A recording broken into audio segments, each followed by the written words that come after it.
pedir para os nossos jovens postarem o slide, né? Meus irmãos, falar hoje sobre o pastoreio do rebanho, vou falar sobre o trabalho pastoral. Já faz 20 anos que eu estou na igreja, eu nunca falei sobre esse assunto, né? Que é um assunto que a IPB orienta nós conversarmos com a igreja sobre isso de tempos em tempos. Quero dizer que eu vou falar aqui algumas coisas, mas eu quero dizer, está tudo bem, né? Mas é um assunto que nós precisamos de tempos em tempos, tratar com a igreja. Deixa eu ver aqui. Eu tenho que ligar aqui meu negócio, né?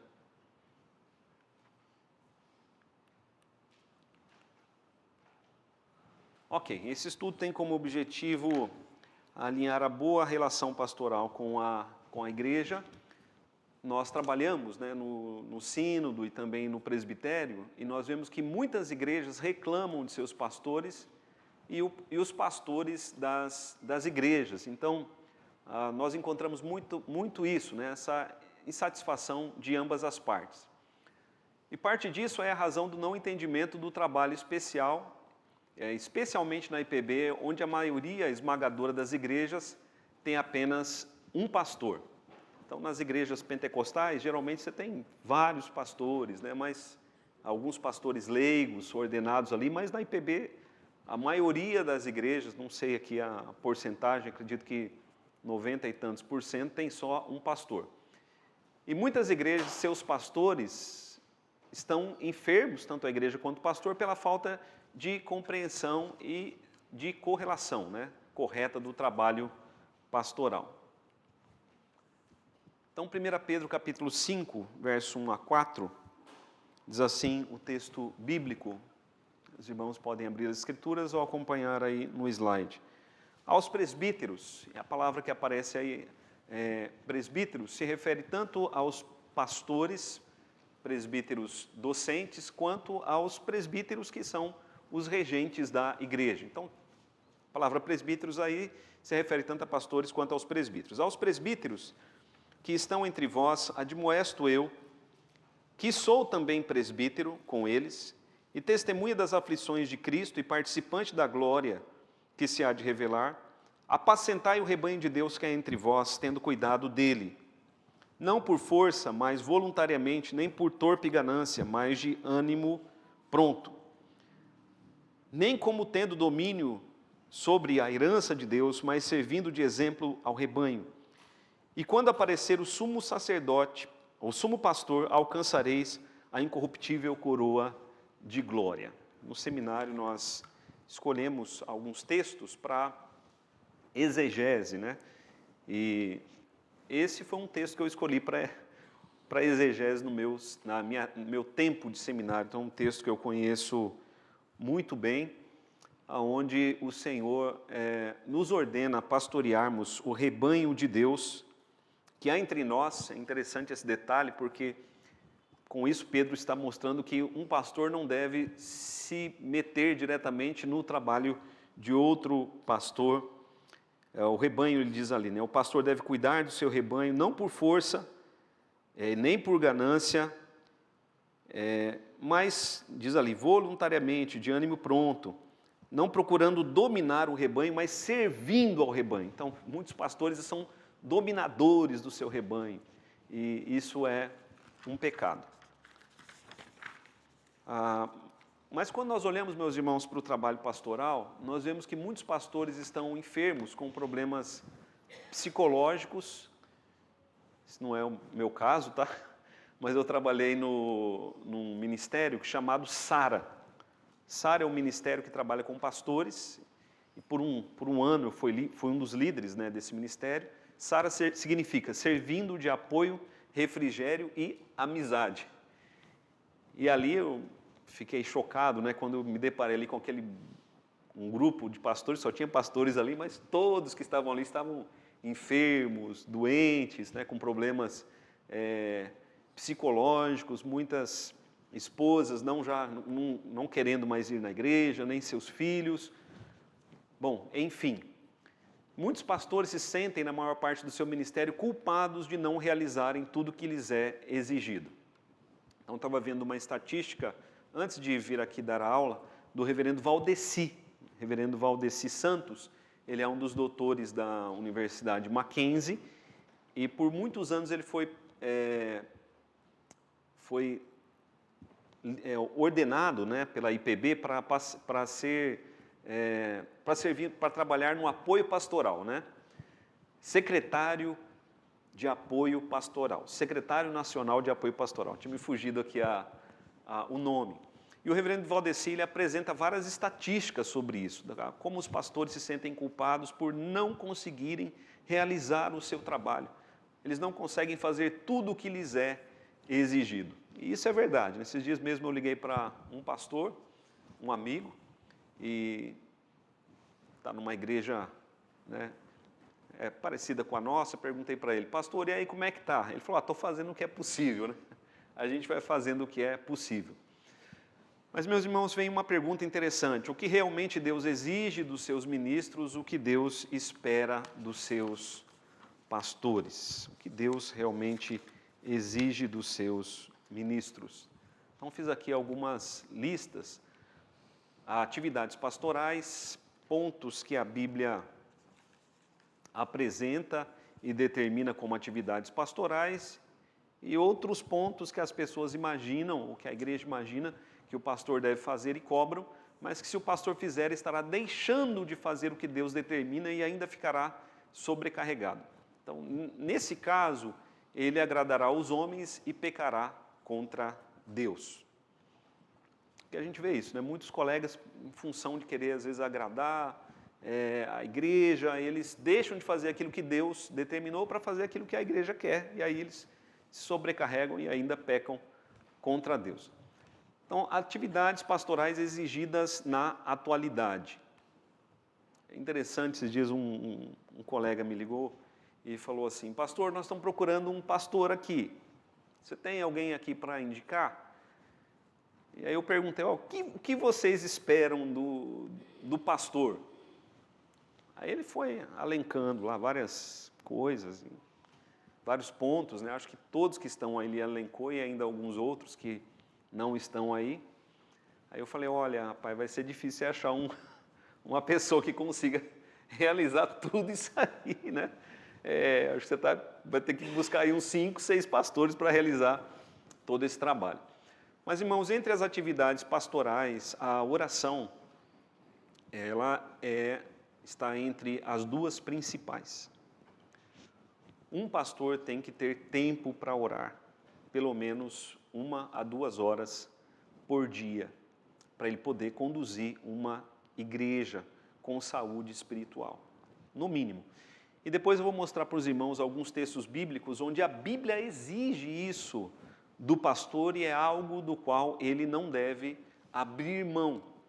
Mas uma coisa que nos deixa, ou que me deixa assim assustado, é que muitos pastores, eles não têm tempo para orar. Eles têm tantas atividades, a igreja tem tanta atividade, que o pastor não tem tempo para orar. E eu digo por mim mesmo, para mim é mais fácil me envolver com qualquer coisa do que me envolver com a oração. E eu reparo isso na igreja também.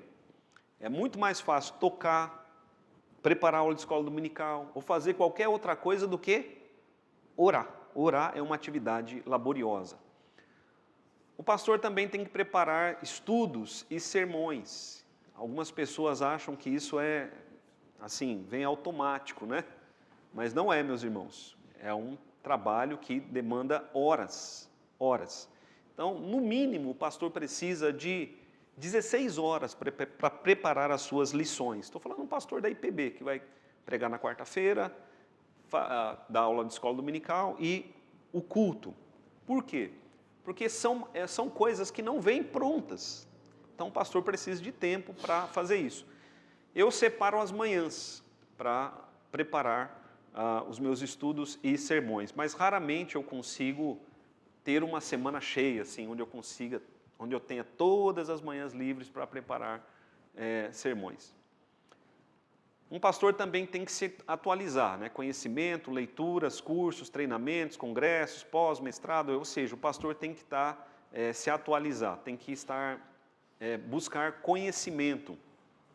Então, todo o currículo que nós apresentamos aqui para a igreja, por exemplo, o currículo agora, o novo currículo da escola dominical, é um material que a gente estuda antes. Então, um pastor, ele tem que, no mínimo, ler de 20 a 30 páginas por dia. Isso exige um tempo de leitura de 1h30 a 2 horas, todos os dias. Por quê? Porque senão ele não tem a informação correta para trabalhar com a igreja. Reuniões do conselho, no nosso caso aqui, todo mês, uma terça, né, por mês, o conselho se reúne, que a maioria da igreja não sabe disso, e as nossas reuniões do conselho, eu acho que a última acabou 10h30, né, Ismael? 10h30 da noite, e então, as reuniões do conselho demanda tempo, né, para preparar a reunião, e depois tem também o pós-reunião.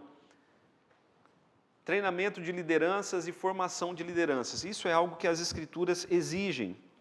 Se os irmãos observarem lá, Efésios capítulo 4, vamos abrir as Escrituras, meus irmãos. Em Efésios capítulo 4.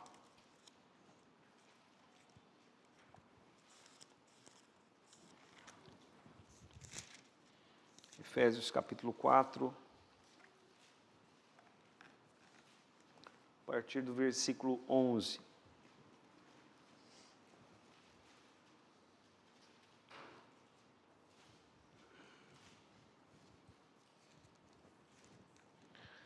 Efésios capítulo 4, a partir do verso 11, diz assim: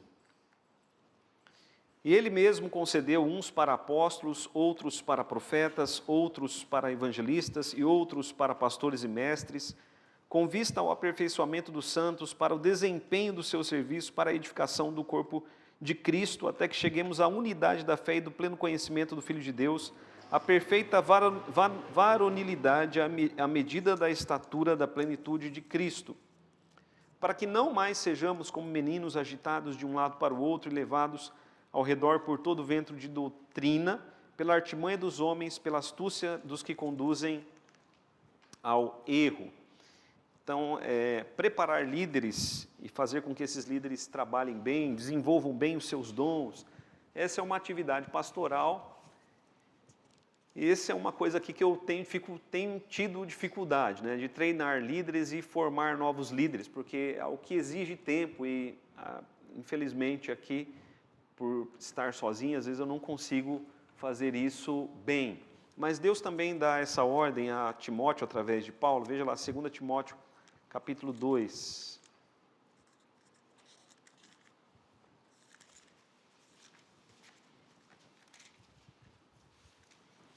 2 Timóteo, capítulo 2. Versículo 2: E o que de minha parte ouviste através de muitas testemunhas, isso mesmo transmite a homens fiéis e também idôneos para instruir a outros. Então, o que Paulo está falando para Timóteo é: Timóteo, instrua líderes para que esses líderes possam instruir outras pessoas. E essa é uma responsabilidade pastoral que eu vejo assim como realmente bíblica. Disciplinar membros. Então, muita gente acha que a disciplina de membros é uma tarefa pastoral, mas não é, viu? O pastor não consegue disciplinar um membro. Não na IPB. O pastor, ele pode exortar, né, aconselhar, mas disciplinar mesmo, essa é uma tarefa do conselho, meus irmãos. E uma tarefa difícil. Por quê? Para que um membro seja disciplinado, ele precisa incorrer em falta, a falta precisa ser clara, precisa ser provada, precisa ser levada para o conselho, exige um tempo de convocação daquele membro, se ele não vem, aí é outra convocação, até uma terceira convocação. Aí é uma coisa bem complicada disciplinar membros na Igreja Presbiteriana do Brasil. Então, é mais fácil quando a pessoa confessa o seu pecado, né? Mas muitos escondem o seu pecado. E alguns vão para outra igreja, né, carregando o seu pecado. Muitos, quando são confrontados, vão para outra igreja, infelizmente. Mas disciplinar membros é uma tarefa do pastor ali, mas junto com o conselho. Acompanhamento, né, das sociedades internas, ministérios e planejamentos. É algo que gasta também bastante tempo. Aconselhamentos, depois vou voltar a falar sobre isso, né, como são feitos aconselhamentos. Visitações nos lares e visitações hospitalares. A nossa Constituição diz que essas visitas, né, nos lares e visitas hospitalares, elas têm que ser pedidas pelo membro, né? Então, alguém quer visita, liga, pede, pastor, eu preciso de uma visita. Eu não conheço, né, nenhum pastor que tenha tempo de ficar indo na casa dos membros tomar café. Só para ver como o irmão está. Ô irmão, como que você está? Está tudo bem? Né? E aí, vim tomar um café na sua casa. Eu gostaria muito de ter esse tempo para fazer isso, mas... Oi? Chega na hora do almoço, né? Ó, vim almoçar com você, né? Chega lá na hora da janta. Mas a gente não tem esse tempo. E as pessoas, quando têm problemas, determinados problemas não são resolvidos na casa da pessoa. São resolvidos aqui no gabinete. Por quê? Imagina uma pessoa, por exemplo, que está lá com um problema, né? Você vai imaginar aí o problema. Eu vou na casa da pessoa, exortar a pessoa lá na casa dela. Ela me põe para fora. Ô pastor, o senhor está vindo aqui na minha casa puxar minha orelha? Né? Eu puxo a orelha dela aqui, no gabinete. Vejo uma hora, convoca a pessoa aqui, ela vem, a gente, né, ora junto, faça a exposição das Escrituras. Quando a Bíblia fala sobre visitação pastoral, a Bíblia coloca sempre no âmbito da evangelização e da doutrinação. Então, pessoas novas que precisam ser evangelizadas, os novos que estão chegando na igreja, a gente vai na casa deles, trabalha com eles. Ou pessoas que estão com problemas doutrinários, a gente vai lá e trabalha com eles, né? Mas, para tomar café, meus irmãos, a gente... não que não queiramos, né? Mas é que não tem como mesmo, não dá, né? Gostaria de estar na casa dos irmãos lá para tomar café. Vamos lá. Até aqui, alguém quer falar alguma coisa? Não? Eu acho que já não tem o que reclamar. É por isso que eu estou dando a aula aqui. Eu imagino, né? Tem sempre uns que reclamam. Mas o Ismael uma vez perguntou, né? Eu trouxe um assunto assim no conselho e falou, pastor, alguém está reclamando? Eu falei que eu saiba, não.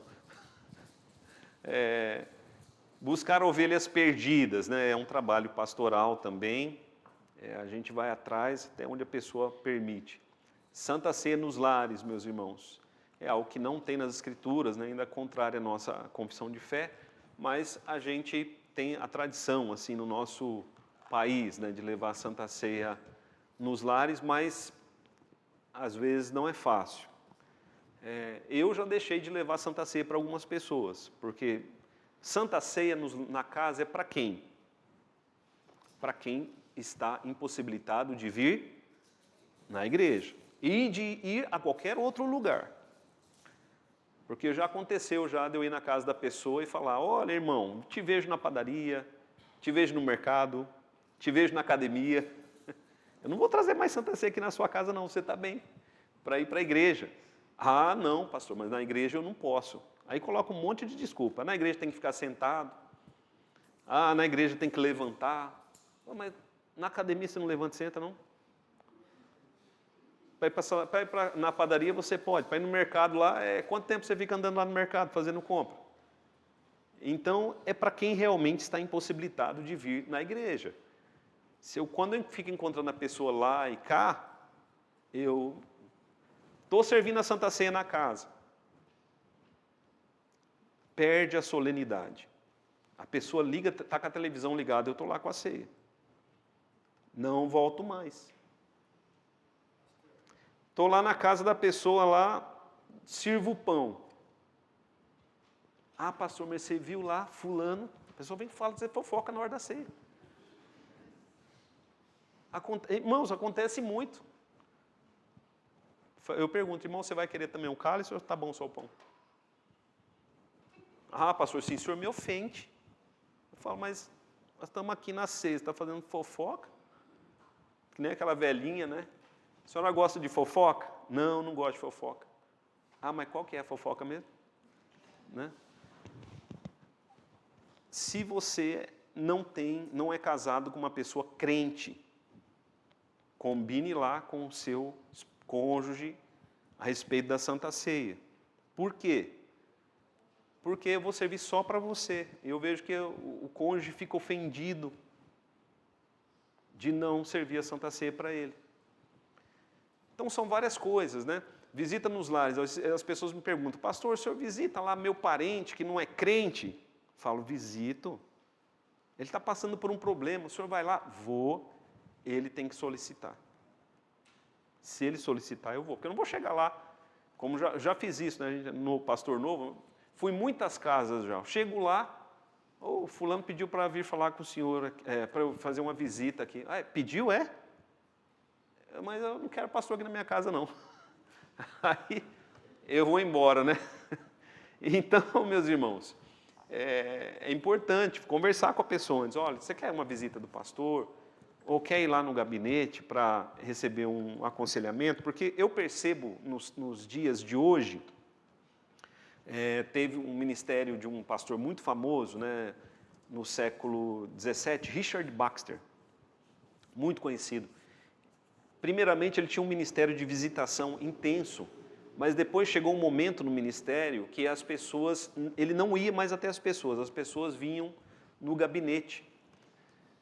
E eu percebo que as pessoas preferem isso hoje. Os irmãos preferem vir no gabinete do que receber visitas em casa. Acho que alguém queria falar, Sebastião? Eu queria colocar que pastor não é o médico da família. Oi? Pastor não é o médico da família, né? Eu gostaria de ser. Não um médico, né? Mas ali um pastor da família. Sim, mas a visita é um trabalho pastoral, né? Não só do pastor, mas dos presbíteros também. Então a igreja tem que entender que às vezes o pastor não pode ir, mas que os presbíteros irão. Ah, mas eu quero o pastor. Eu não quero presbítero. O presbítero e o pastor é a mesma coisa. Depois vai sentar na reunião do conselho e vai conversar, né? Ou o presbítero vai trazer o caso ao pastor, se necessário. E se nem o pastor, nem um presbítero puder ir, pode ir um diácono na sua casa. Então, a igreja precisa amadurecer nesse sentido. Uma coisa que acontece muito, meus irmãos, na igreja, é isso aqui. Pastor, eu preciso falar com você hoje.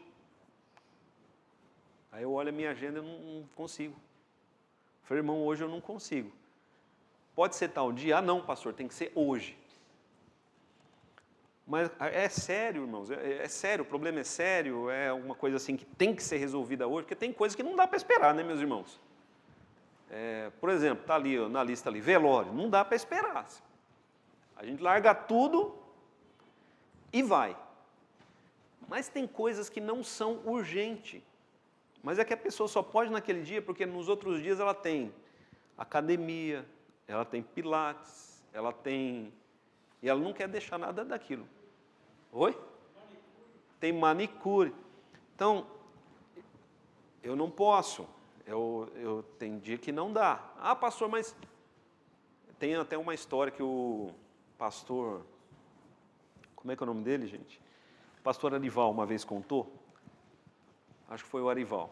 Que ele contou que uma irmã ligou e falou, pastor, preciso falar com você hoje. Preciso falar com você hoje. Ele falou, olha, irmã, hoje eu não posso, pode ser amanhã? Ele falou, não, mas é que eu estou com um problema no meu casamento e é hoje. Ele falou, olha, desde quando você está com esse problema no seu casamento? Ah, já faz... Ele falou, mas então acho que dá para deixar para amanhã.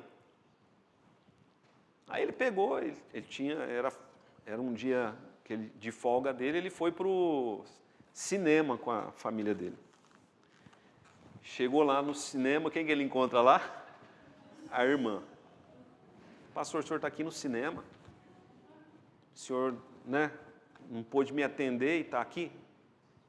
Está aqui com a sua família? Ele falou, pois é, se você tivesse saído com a sua família também para o cinema, talvez nem estaria precisando de aconselhamento, né? Mas assim, o pastor também tem a vida particular dele, né? O tempo dele. E a gente precisa ver os compromissos, né, de ambos, para acertar as datas. Bom, velório é uma coisa assim, tem velório, tem que ir, não tem jeito. Casamento a gente combina com aqueles que vão casar, né? Pastor presbiteriano não cobra para fazer casamento, mas o pessoal sempre pergunta, pastor, posso fazer o casamento na igreja? Pode, quem libera a igreja é o conselho. O conselho é quem libera o templo. Então peça com antecedência. E em casos de casamento nós cobramos uma taxa. Que taxa que é essa? Taxa da zeladora, porque depois do seu casamento a igreja vai ficar o quê? Suja. E aí a zeladora precisa vir aqui limpar. É hora extra que ela vai fazer. Então, combina. A gente nem pega o dinheiro, fala, ó, combina lá com ela o valor. Geralmente aí é o valor de uma diária, né? E aí a pessoa vem e pode realizar seu casamento aqui, mas tem que passar pelo conselho. Evangelização eu vejo biblicamente como um trabalho pastoral, acompanhamento dos novos crentes. Esse é um trabalho pastoral importante, o acompanhamento dos novos crentes. E o acompanhamento dos crentes velhos. Crente velho também, mas crente velho já tem que acompanhar o novo. Né? O crente velho já tem que aprender a andar sozinho. E não precisa ali do acolhimento, né? Daquele trabalho todo que o pastor faz com o novo. Não tem como dedicar ao crente já tem mais tempo na igreja. Trabalho conciliar é algo que a igreja não acompanha, mas o pastor, ele automaticamente faz parte do presbitério, do sínodo e do Supremo Concílio. E os concílios, né, especialmente o presbitério, toma bastante tempo do pastor. Então, várias reuniões a gente tem, né, nós vamos aí, e isso toma bastante tempo. Um concílio. Um concílio é tipo uma assembleia. Só que na IPB nós temos a Assembleia da Igreja. Né? A Assembleia da Igreja se reúne quando? A Assembleia da Igreja se reúne uma vez por ano para ouvir informação de relatórios. Compra e venda de imóveis. Tem que ter reunião da Assembleia, a Assembleia que decide. E a eleição de presbíteros, diáconos, demissão de presbíteros, diáconos, tudo Assembleia da Igreja. E as extraordinárias da igreja. Outra assembleia é o conselho. O conselho da igreja, ele é um concílio. Ele é o principal concílio da igreja, é o conselho. Então, o conselho, ele representa a igreja. Ele toma decisões pela igreja. Porque a nossa igreja, ela é representativa. A nossa igreja, ela é uma igreja democrática. Então, no nosso país, nós temos o quê? A Câmara Municipal, nós temos a Câmara dos Deputados, né? Enfim, a igreja você tem o quê? O conselho da igreja. Acima do conselho, nós vamos ter o presbitério. O que o presbitério faz? O presbitério, ele é um grupo de igrejas de uma determinada região, que fiscaliza as igrejas. Vê as atas da igreja, vê como a igreja tem administrado as suas finanças, vê o crescimento da igreja, se a igreja tem um problema doutrinário, é o presbitério que intervém. Acima do presbitério, o sínodo, e acima do sínodo, o Supremo Concílio. Os irmãos estão entendendo? Esses são os concílios. Então, o pastor, ele é automaticamente membro da igreja e membro do presbitério. Né? Alguns não consideram o pastor como membro da igreja, mas ele é membro da igreja porque, até por fins de representatividade nos cartórios, nos bancos, enfim.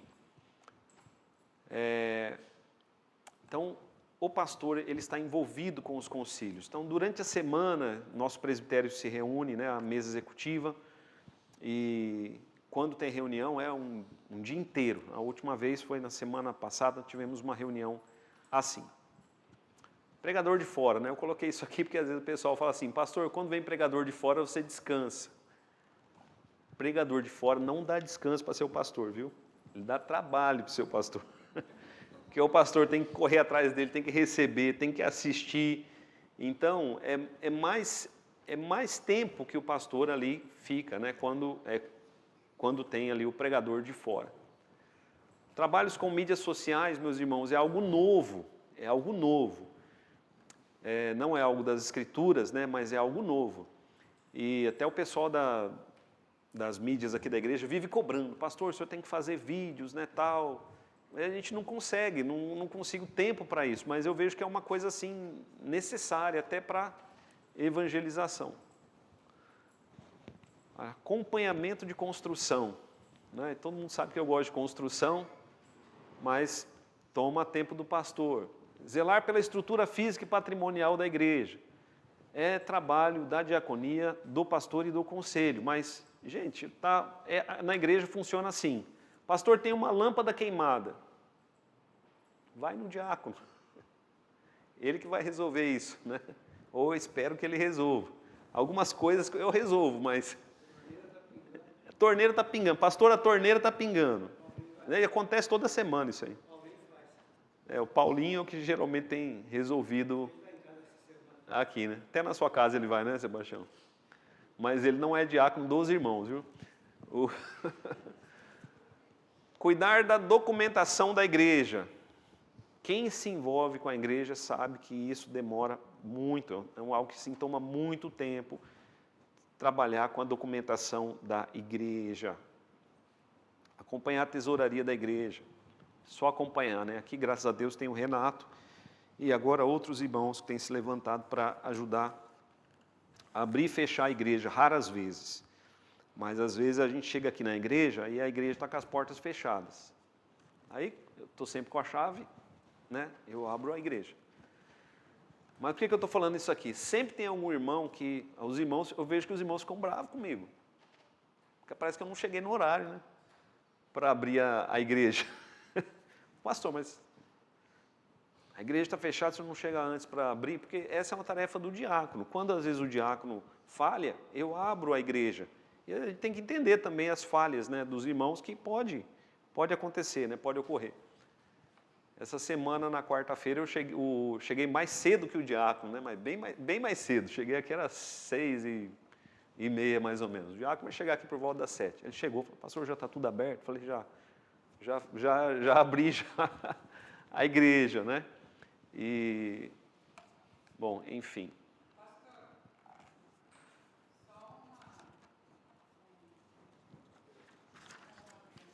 Sim, pode falar. Sobre falar de tesouraria, que você acompanha tudo, eu creio assim que a IPP, ela é uma igreja que ela tem uma hierarquia, ela não é como outras denominações, que é o pastor que toma conta de tudo. Isso. Quando alguém pergunta, eu sempre deixo claro. Assim, a igreja presbiteriana no Brasil, ela tem uma hierarquia, não é pastor que pega O pastor não pega, só acompanha. Sim. Sim. Defender a igreja contra falsas doutrinas e heresias. Meus irmãos, esse é um trabalho árduo do pastor. E depois exortar, admoestar e outros. Então os irmãos perceberam quanta coisa tem na lista aí? É muito difícil, né? Quase impossível realizar tudo isso. Então, às vezes a gente pode falhar sim com algumas coisas. Admoestar é orientar as pessoas na direção certa, especialmente quando elas estão na direção errada. Então, olha só, Hebreus 13:17 diz assim, obedecei aos vossos guias, sede submissos para com eles, pois velam por vossa alma, como quem deve prestar contas, para que façam isto com alegria e não gemendo, porque isto não aproveita a vós outros. Então, o autor de Hebreus, ele orienta, olha, a igreja, ela precisa compreender os seus líderes e se unir a eles no trabalho, por quê? Caso contrário, o pastor vai pastorear como? Gemendo, né? E isso aí não vai ser bom para igreja. Tem cuidado de ti mesmo e da doutrina. Tem cuidado de ti mesmo e da doutrina. Isso aí está em 1 Timóteo 4,16. Persevera nessas coisas, porque fazendo isso te salvarás tanto a ti mesmo como aos que te ouvem. Então a ideia de tem cuidado de ti mesmo, que é o que Paulo fala ao jovem pastor Timóteo. Como o pastor vai cuidar de si mesmo? O pastor tem várias áreas, né? A vida física, espiritual, emocional, não? Então ele tem que cuidar de si mesmo. Se ele não cuidar de si e da doutrina, ele não vai conseguir cuidar da igreja. Então olha só, né? O pastor precisa ter tempo para a sua família. E o que a Bíblia exige da família do pastor? O pastor deve cuidar da sua vida física, espiritual, emocional e familiar. A responsabilidade de ensinar e sua dificuldade. Então veja só, Romanos 12:7 diz assim: o que ensina, esmere-se no fazê-lo. Esmerar é o quê? Trabalhar arduamente buscando a perfeição. Olha só o que Deus diz. Que o pastor ele deve se esmerar no ensino, né? Se ele vai, aquele que ensina deve se dedicar muito ao ensino. Então, alguns pastores, especialmente esses famosos aí que você conhece, né, da IPB, eles só trabalham na área do ensino. Eles não aceitam ser pastor titular da igreja, porque eles querem só ensinar. E eles fazem isso muito bem. Não é o meu caso, né? Não tem como, se eu só ensinar. Porque os lábios do sacerdote devem guardar o conhecimento e da sua boca devem os homens buscar a lei, porque é o mensageiro do Senhor dos exércitos. Então, o que a igreja deve esperar, especialmente do seu pastor? O ensino. Os presbíteros que governam bem sejam estimados por dignos de duplicada honra, principalmente os que se afadigam na palavra e na doutrina. Então, o que a igreja deve esperar dos seus pastores, especialmente? O ensino.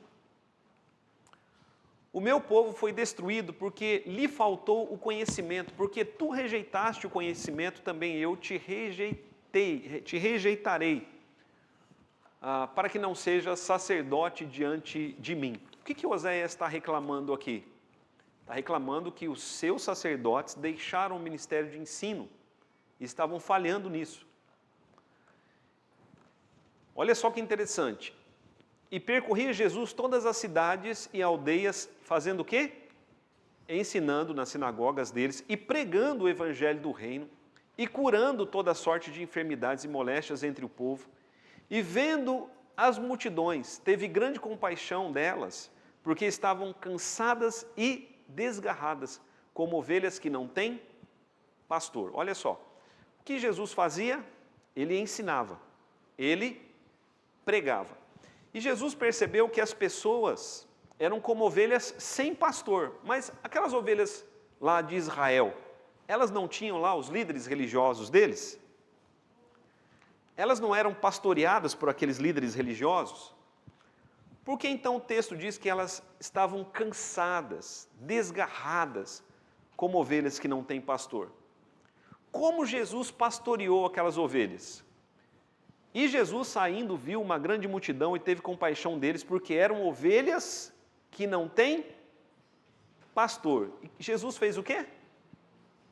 Passou a ensiná-las. O ministério de pastoreio de Jesus, meus irmãos, era um ministério de pastoreio no ensino, através do ensino, baseado no ensino. Era assim que Jesus pastoreava. E é assim que nós pastoreamos também na IPB. O nosso pastoreio, ele tem como base o ensino. Ora, naqueles dias, crescendo o número dos discípulos, Atos capítulo 20, a partir do verso 17. Naqueles dias, crescendo o número dos discípulos, houve uma murmuração dos gregos contra os hebreus, porque as suas viúvas eram desprezadas no ministério cotidiano. O problema aqui era o seguinte: Haviam as viúvas de fala grega e haviam as viúvas de fala hebraica. As viúvas de fala grega começaram a reclamar, olha, nós não estamos aqui recebendo assistência, nós não estamos recebendo aqui a nossa assistência pastoral. Foram procurar os apóstolos, olha, vocês precisam cuidar das viúvas. Olha a resposta dos apóstolos. E os 12, convocando a multidão dos discípulos, disseram, não é razoável que nós deixemos a palavra de Deus e sirvamos às mesas. Escolhei, pois, irmãos, dentre vós 7 homens de boa reputação, cheios do Espírito Santo e de sabedoria, os quais constituiremos sobre esta necessidade. Mas nós perseveraremos na oração e no ministério da... Eles disseram, nós não vamos cuidar das viúvas. Não porque eles não queriam cuidar, eu acredito que eles queriam cuidar das viúvas. Porque a gente que é pastor quer estar em todas, né? Mas eles chegaram à seguinte conclusão, se nós cuidarmos dos pobres e das viúvas, a gente não vai conseguir orar e pregar a palavra. Então é preciso que outras pessoas façam isso para que nós tenhamos tempo para orar e pregar a palavra. Então são duas coisas que exigem tempo e dedicação, oração e pregação da palavra.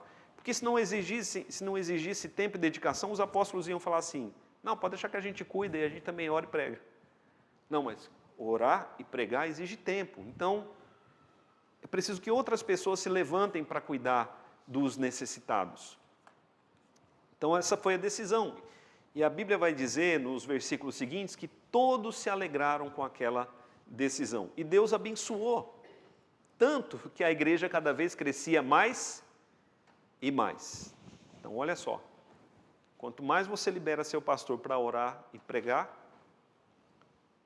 e as outras pessoas correm atrás das outras coisas, é provável que haja mais alegria e crescimento na igreja. Atividades pastorais, a oração, essa é a atividade que encontramos na Bíblia para os sacerdotes, profetas, Jesus, os apóstolos e seus pastores. É um serviço que exige tempo, muito esforço e conhecimento bíblico. Por que precisa conhecimento bíblico para orar, meus irmãos? Talvez alguém pergunte, né? Conhecimento bíblico. Nas quartas-feiras do ano passado, no primeiro semestre, eu trabalhei sobre oração aqui. Oração segundo as Escrituras. Os apóstolos nos orientam a orar. Mas eu vejo que quando a igreja vai orar, a igreja não ora como os apóstolos orientaram. Nós oramos pelos nossos problemas, pelos problemas dos irmãos, pedimos ali alguma coisa pela igreja e a oração está certa, não tem nada de errado. Mas, meus irmãos, tem muitas coisas que nós precisamos entrar na batalha da oração segundo a direção bíblica, segundo a orientação bíblica. Se os irmãos pegarem as orações de Paulo nas suas epístolas, ali ele estará nos dando aulas de como orar, para que a nossa oração seja eficaz. Estou falando com relação à igreja e ao reino. E quando nós oramos conforme os apóstolos nos orientaram, nós temos ali uma oração dirigida pela própria Escritura, ou seja, o nosso coração começa a arder em fogo em prol da igreja. Então veja só, certa vez eu perguntei a um pastor quanto tempo ele se dedicava à oração, um pastor famoso. Ouvi a seguinte resposta, quando sobra tempo. Essa é a realidade de muitos pastores, realidade que leva os pastores a desobedecerem a Deus e a pecarem contra a sua determinação. Porque lá em Atos, os apóstolos disseram, nós não vamos deixar de orar e nem de pregar, esse é o nosso foco. Pensamento sobre oração. A oração deve ser metade do nosso... Aliás, a oração deve ser metade do ministério do pastor, o que dará poder à outra metade. Então, o que ele quer dizer é o seguinte, qual que é a metade do ministério do pastor? Orar. A outra metade é pregar. Quando você ora, você tem poder na pregação. Um pastor cristão que não ora é uma árvore, um pastor ou um cristão que não ora é uma árvore estéril. Jean Messilon. Não esteja tão ocupado que não tenha tempo para orar. Hudson Taylor. A culpa é dos ministros por abandonarem o tempo da oração. A culpa é dos membros da igreja por exigirem ativismo de seus pastores. Joel Bick. Aí esse texto aí foi eu que escrevi, né? É um pensamento meu. Para mim é mais fácil ocupar-me com muitas atividades, seja o que for, do que com a oração. Orar é a tarefa mais difícil que exige. Orar é a tarefa mais difícil que exige, pois fazê-lo de modo bíblico exige grande esforço. Não orar é acompanhar a batalha espiritual. Orar é entrar nela. Acredito que qualquer pessoa que conhece a atividade e o labor da oração diria o mesmo. Então, meus irmãos, eu tenho esse conceito, né? O que é mais fácil para mim?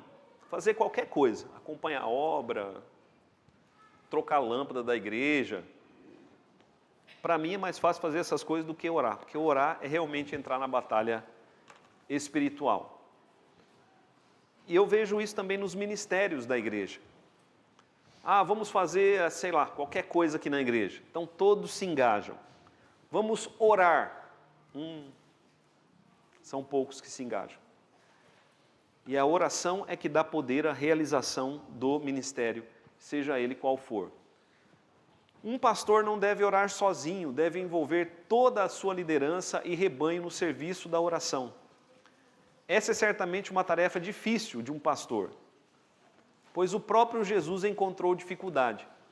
Se os irmãos observarem Mateus 26, do verso 36 ao 46, o que Jesus tentou fazer ali? Ele tenta envolver os seus discípulos na atividade da oração. E a Bíblia vai mostrar que Jesus por 3 vezes falou aos seus discípulos, venham orar, venham orar. E o que os discípulos fizeram? Dormiram. Então, olha, até Jesus teve dificuldade de engajar os discípulos na reunião de oração. Mas depois da sua ressurreição, os discípulos se engajaram na oração. Então, o diabo fará tudo ao seu alcance para manter a igreja ocupada. Olha só, meus irmãos, veja esse slide aí. As crianças estão entrando, não tem problema, é uma bênção. Mas veja esse slide. O diabo fará tudo ao seu alcance para manter a igreja ocupada em trabalhos e atividades religiosos. Olha só. Desde que ele consiga manter todos os crentes sem tempo e energia para a oração. Alcançará seu objetivo de manter os crentes sem poder para realizar o que Deus realmente deseja. Os irmãos estão entendendo?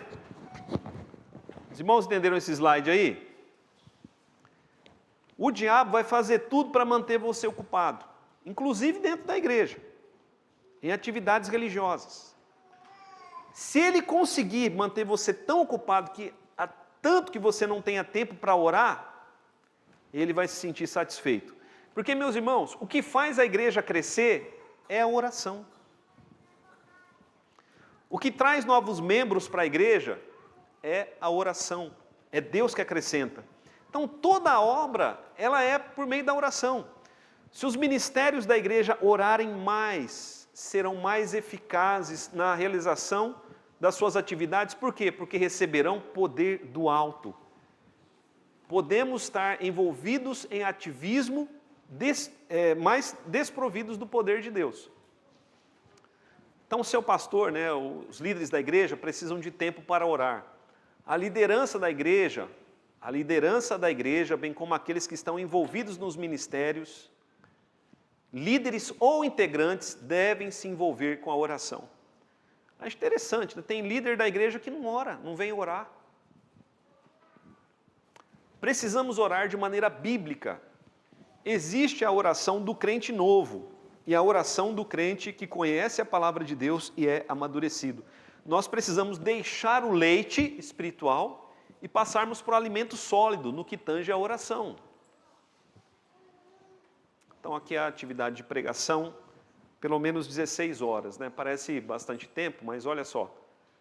3 a 4 horas eu demoro para preparar um estudo de quarta-feira, a escola dominical também, de 3 a 4 horas, o culto, pelo menos 8 horas de tempo preciso, né? 16 horas, um tempo médio, mas raramente eu tenho esse tempo durante a semana. Aqui, meus irmãos, está a minha agenda, né? Um técnico de futebol raramente consegue escalar o mesmo time. Eu raramente consigo cumprir essa agenda aí. Estava pensando no time de futebol. Olha só, um time de futebol para fazer 11 jogadores jogarem bem, tem os reservas também, né? Um time de futebol tem o técnico e o técnico tem os técnicos de base também. O técnico tem 2 auxiliares, 2 preparadores físicos, treinador de goleiro, o presidente, os diretores, o departamento médico, que tem médico, nutricionista, fisioterapeuta e psicólogo, tem a equipe da análise de desempenho, o marketing, o roupeiro, o cozinheiro, o motorista, o responsável pelo gramado, e ainda assim o time perde. Perdeu ontem? Não sei de qual time estamos falando. Mas, enfim, meus irmãos. Então, só vou passar essa agenda aqui e já vou encerrar. Só para os irmãos entenderem. Segunda-feira é folga do pastor. Segunda-feira é o dia que eu mais recebo mensagem de WhatsApp no meu celular. É porque está todo mundo começando a semana, tem um monte de coisa para resolver, então todo mundo me manda mensagem na segunda-feira. Mas segunda-feira é folga do pastor. Terça-feira, aliás, as manhãs eu uso para preparar as mensagens, os estudos. Terça-feira eu tenho gabinete, visitação e Santa Ceia. Então, uma terça por mês eu separo para levar a Santa Ceia nos lares. Geralmente na terça-feira à noite é quando eu marco as reuniões do conselho e às vezes das sociedades de liderança, né? Quarta-feira eu tenho aqui o gabinete à tarde e o estudo bíblico à noite. Aqui, na quinta-feira, a parte da tarde eu tenho o gabinete e a visitação. E eu procuro descansar na quinta-feira. Às vezes eu marco alguma visita, assim, quando é mais urgente. Na sexta-feira, gabinete e visitação. Na sexta-feira, às vezes à noite, uma vez por mês tem o trabalho das sociedades internas, ou eu procuro descansar, porque eu já trabalhei de manhã e de tarde. E no sábado de manhã, não importa onde eu esteja, eu faço a revisão das mensagens. E eu procuro no sábado à tarde ter o tempo com a família, quando eu consigo. E, eventualmente, reuniões. E o domingo, meus irmãos, a gente é o dia que a gente mais trabalha, né? Com nós, pastores. Ok, meus irmãos?